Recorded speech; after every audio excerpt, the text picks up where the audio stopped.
Abntv newspaper review of today. I am Ifeoluwa Adesonya and my colleague. I am Kenny Afolabi.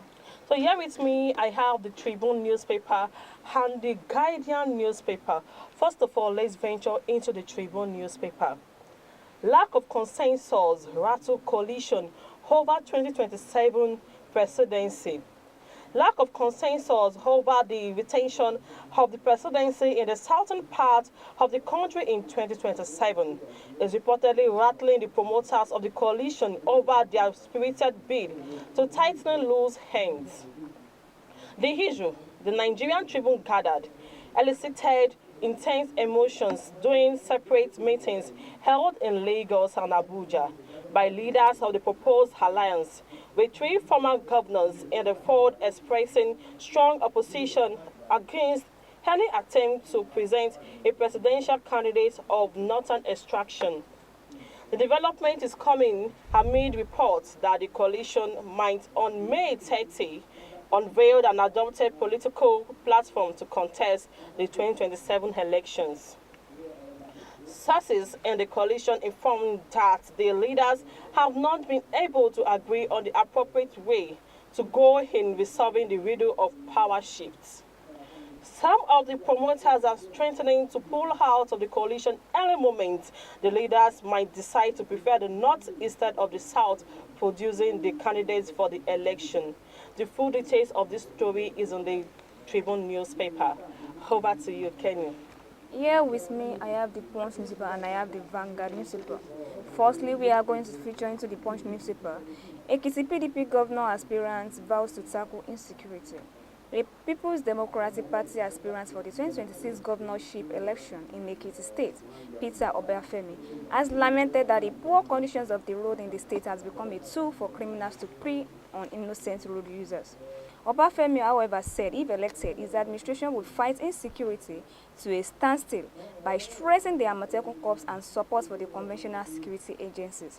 The PDP chieftain spoke on Saturday at the palace of the Elekole of Ikole Ekiti, Oba Aderemi Fasiku. During a visit in the stakeholders in the Ikole local government area of the state, he said the poor condition of some roads in the state has contributed to visit insecurity.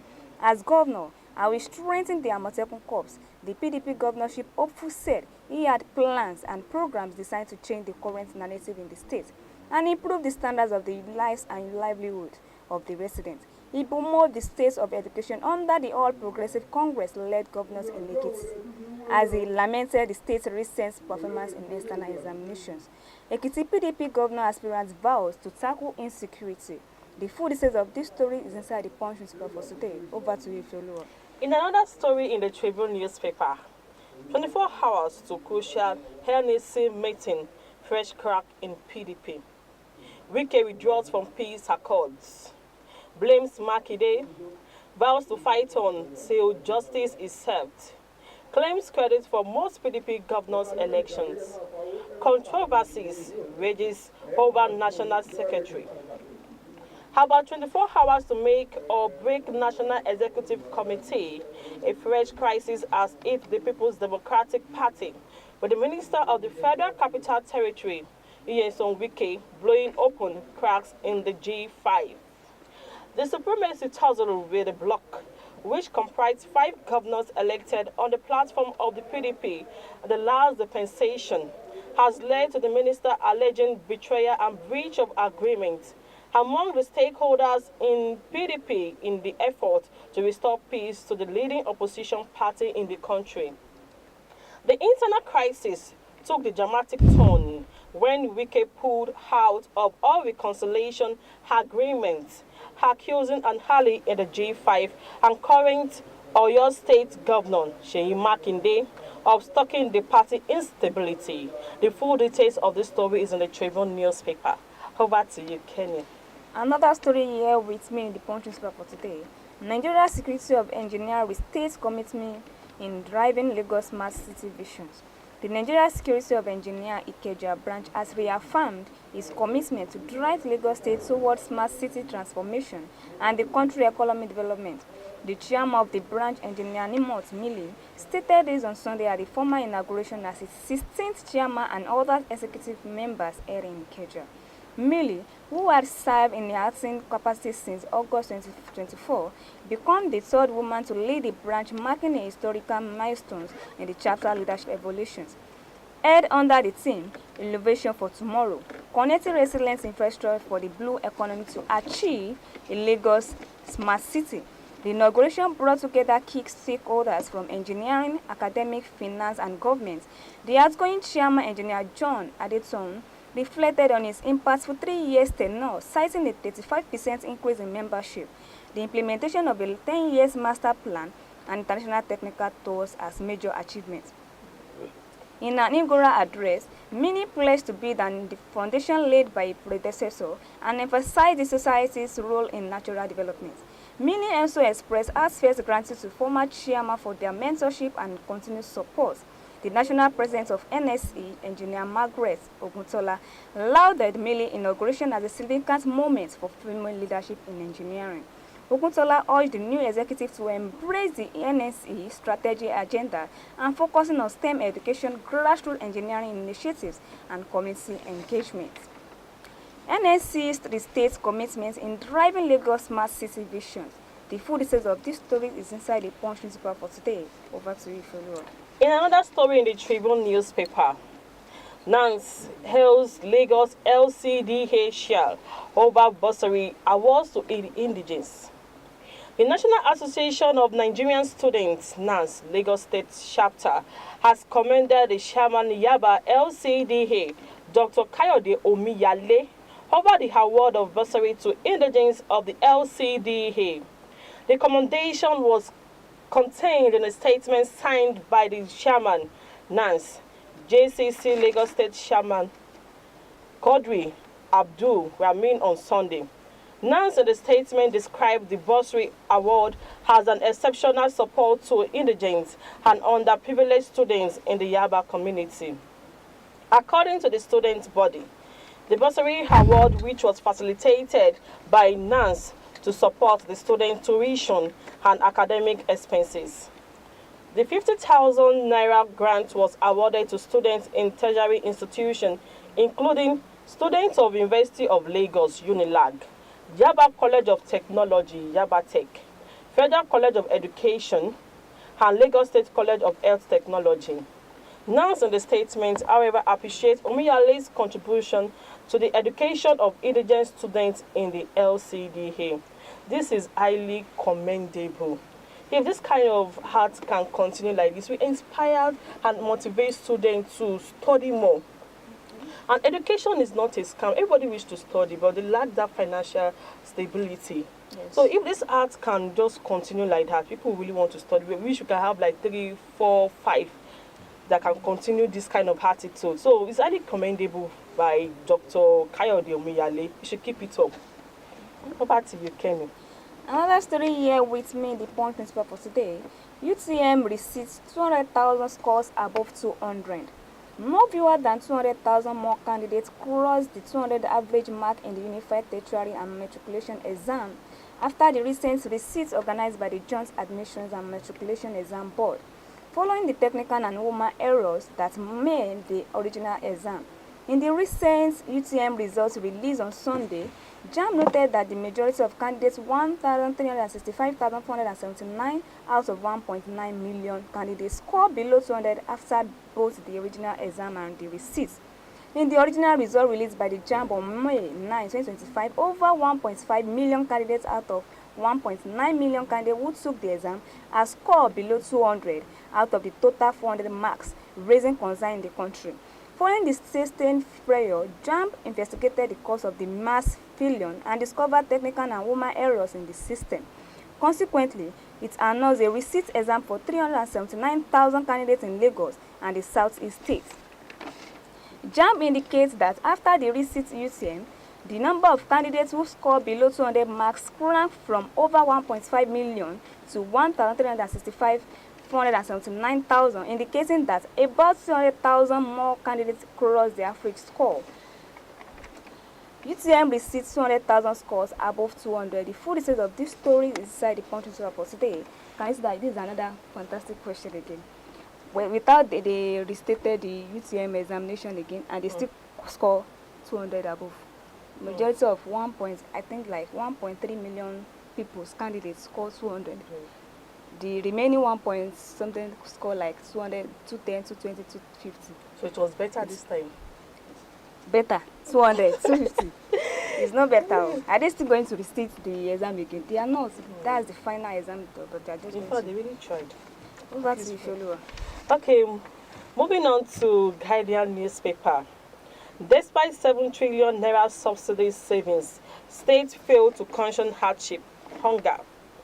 2 years after President Bola Tinubu's May 2023 decision to end subsidies on premium motor spirit petrol, the federal government may have saved at least 7 trillion naira, but the unintended consequences triggered by sharp inflations and impact on vulnerable households and small businesses continue to linger.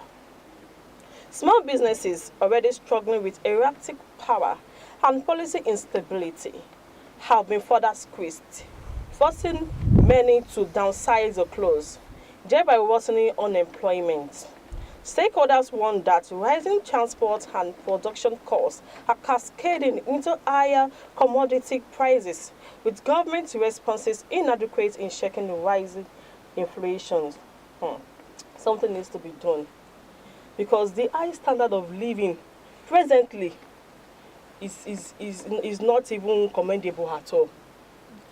The prices of commodities is very high. It's not everybody that can afford it any longer yet because the hardship is just too much in the life of the citizens. So it's better they have to act on this matter.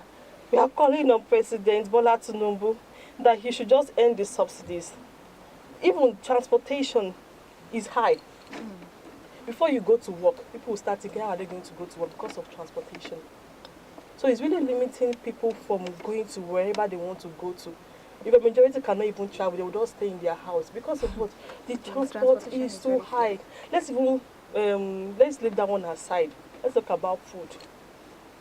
The prices of commodity is just too high.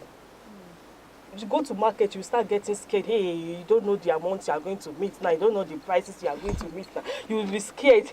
So that is just it. I just feel that the government should act on this matter.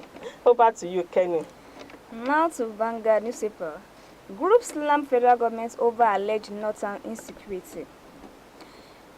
The American veterans of Igbo descent has criticized the federal government for failing to address the worsening of insecurity in northern Nigeria, where herdsmen, militant bandits, and terrorists operate freely. In a statement signed by Chief Dr. Safest Oyeya, the group accused the government of neglecting the north security crisis while focusing on the southeast indigenous people of Biafra. American veterans of Igbo descent, which represents Igbo veterans who serve in the U.S. Armed Forces, also raised concern about recent comments by the National Security Advisor, Malam Nau Rabidu, linking indigenous people of Biafra attacks on police station and prison. The group describes such a statement as a brazen lies, hate speech, and incitement, arguing that they undermine judicial independence and contribute to an abuse of public office. Groups slam federal government over alleged northern insecurity neglect. The full details of this story is inside the Vanguard newspaper for today. Over to you, Folua. In another story in the Guardian newspaper, NCC directs telecoms to inform consumers about major outages. The Nigerian Communications Commission has mandated telecom licenses in Nigeria to inform consumers of major service outages on their networks through media channels, stating the causes of the service interruption and the areas affected by the service interruption outage, as well as the time that would be taken to restore service. Consumers must also be informed 1 week in advance where operators have planned service outages. This development contained in the directive on reportage of major network outages by mobile network operators is part of the Commission's drive to ensure timely resolution of outages, enhance quality of experience for telecom consumers, and keep consumers informed. The full details of this story is in the Guardian newspaper. Over to you, Kenny. Another story here with me in the Vanguard newspaper for today. Civil society organization urges FCT minister to address concern over conduct of appointee. A civil society organization, the Empowerment for Unemployed Youth Initiative, has called on the Minister of the Federal Government Territory, Honorable OSUN, to look into concern regarding the actions of the Mandate Secretary for Agriculture and Rural Development, Abdullahi Ago. In a statement issued by its national coordinator, Comrade Danisi Momen Prince, expressed reservation about the recent developments surrounding the appointment of Comrade Solomon Adodo to the board of the North Central Development Commission. The group urged the minister to ensure that all appointees within the FCT administration are aligned with the broader objectives of the federal government and uphold standards of professionalism in the discharge of the duties. The Empowerment for Unemployed Youth Initiative called for a review of the situation and appropriate administration measure, if necessary, to maintain public trust and cohesion within the administrations. Civil society organization urges FCT ministers to address concern over conduct of appointees. The full details of these stories inside the Vanguard newspaper for today. Over to you. In another story in the Guardian newspaper, Hamilton set new 100-meter record in Rabat Diamond League. Nigerian and 100-meter hurdles world record holder Toby Amuson finally picked up her first major victory of the 2025 season when she won women's 100 meters hurdles at the Diamond League meet in Rabat, Morocco on Sunday.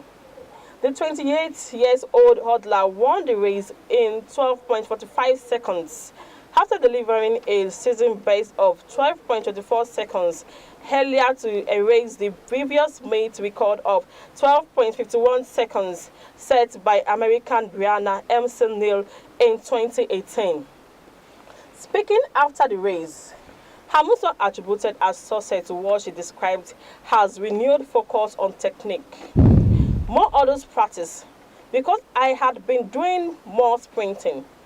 After the first two Diamond League meetings, I knew I had to go back to doing more hurdle drills. 2 weeks in, I can tell the difference, she said.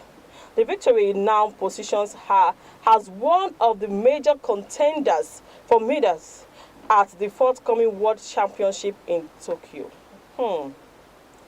Toby Amuson keeps making Nigeria proud. Like, in fact, I'm proud to be a Nigerian. What does it do? She set new 100-meter record in the Rabat Diamond League, and now she has been qualified to contend for the forthcoming championship in Tokyo.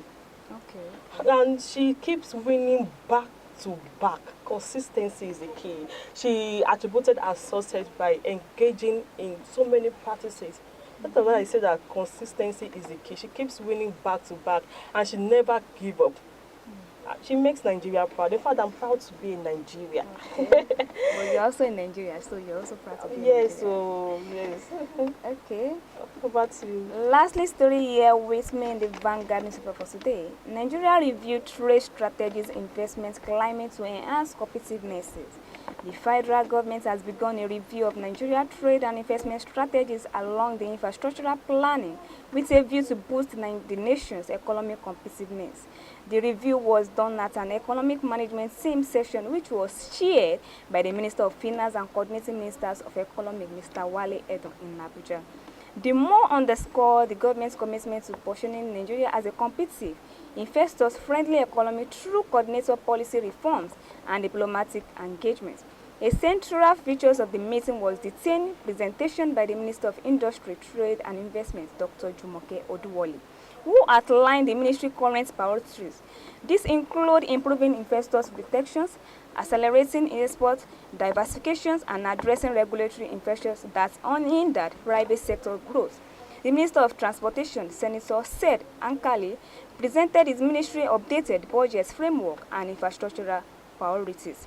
These include logistics upgrade and project pipelines aimed at reducing bottlenecks and enhancing Nigeria trade facilitation capacity. This story is also an interesting story. That the federal government has begun, they warned about the economic development that they should find the situation to know that was to boost the economic development of Nigeria, and that was to bring a future better Nigeria. So that's why the Mr. Wale Edun, the coordinator of the economic and has boost and has concern and raised concern about the federal government to find the situation about the economic situation in Nigeria. In other words, find a better way to solve those solutions, the challenges that are facing the economic. So those are the. Because really affecting the life of the citizens for real. So it has advised the federal government to address the situation of this economic situation in Nigeria. So those are the. I just put the heart on it fast. Oh, that's it. You should consider it and make it fast and easy.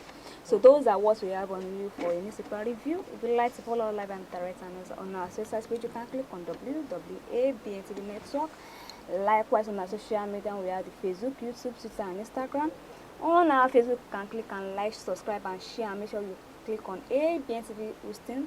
On our YouTube, you can like, subscribe, and share and click on Abntv Nigeria as well. Likewise, we also have our Instagram, Twitter. On our Instagram, you can click on Abntv OSUN. And on our Twitter, you can click on Abntv Nigeria. My name once again is Kenny Afolabi, and my co-colleague here. Ifeoluwa Adesonya. So thanks for listening and thanks for watching, and I wish you a blessed and prosperous day ahead. Bye for now.